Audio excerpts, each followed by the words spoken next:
Hi everybody, it's Terry Ryder from hotspotting.com.au.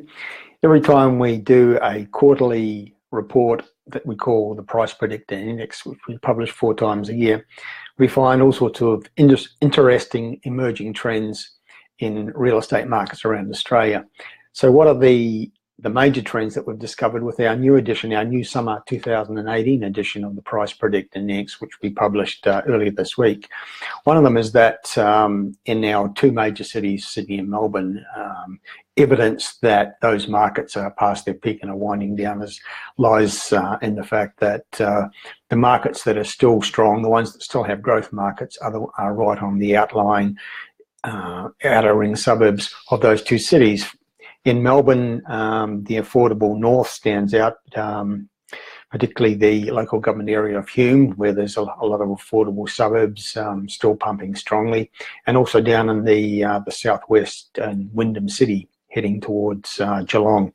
These are the 2 strongest precincts in the Melbourne market at the moment, where sales activity is still rising and prices are still rising strongly. It's the same in Sydney. The one market in Sydney that's still producing reasonably high number of growth markets is the Camden local government area down in the far southwest. Again, further evidence that Sydney is well past its peak and is winding down. The fact that the one precinct that's still showing strong growth potential is right in that far outlying southwestern precinct, the Camden local government area. Other trends that have emerged now includes recovery markets happening nationwide, and its significance in this edition of the Price Predictor Index, that locations that have previously appeared in the Dirty Dozen segment of this report, we have a section where we highlight the markets that we regard as danger markets that people should avoid. Some of the locations that have previously been featured in that section are now starting to show up as growth markets, which means that they're recovering from their downturns. These are primarily locations that have been impacted in various ways by the resources sector. They perhaps had sharp peaks, and when the resources investment boom came to an end, they had some deep troughs. But now some of them are recovering. They include places like Dalby in Queensland, Singleton and the Hunter Valley in New South Wales, and Port Hedland in Western Australia. Not that we're suggesting that people should rush out and buy in these places. They will always be volatile, high-risk markets because of their links to the resources sector, but it's interesting to see that recovery is underway in some of these markets.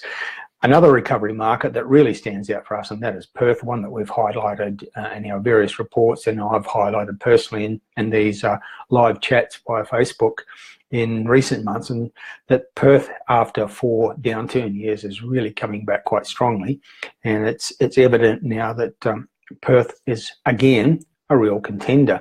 What we look for with the Price Predictor Index is patterns of growth with sales activity. We're not interested in price levels, we're interested in what's happening with the number of sales that's happening, sales volumes, because we believe that's a precursor to changes in prices. And in the case of Perth, we've seen for the last 3 or 4 surveys a steady rise in the number of suburbs around metropolitan Perth that are actually becoming growth markets again. About a year ago, there were absolutely none.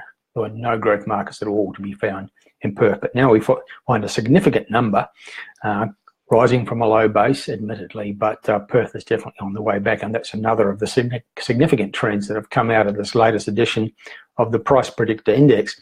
And then there's another trend that stood out for me. Some unlikely places are turning into growth markets, what I call the unsung heroes, places that some investors around Australia may not have even heard of. One of those is the port city in southwestern Victoria called Portland, near the border with South Australia.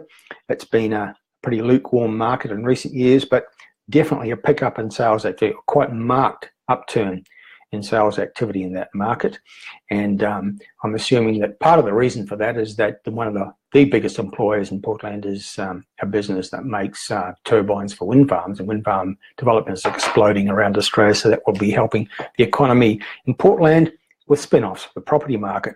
Other small regional areas that are showing a big uplift that we might not normally think about include towns like Glen Innes in New South Wales, Cootamundra, another town in New South Wales, and Port Douglas in the north of Queensland, north of Cairns. All places where not only is there an uplift in activity, but the common thing they have in their common denominator of those places is that they all have median prices in the low 200,000. So affordability is a factor, presumably, in driving the revival of those markets. That's it for now. I'll speak more in coming days about the Price Predictor Index and other significant things that are happening around real estate at the moment. So this is Terry Ryder from Hotspotting. Bye for now.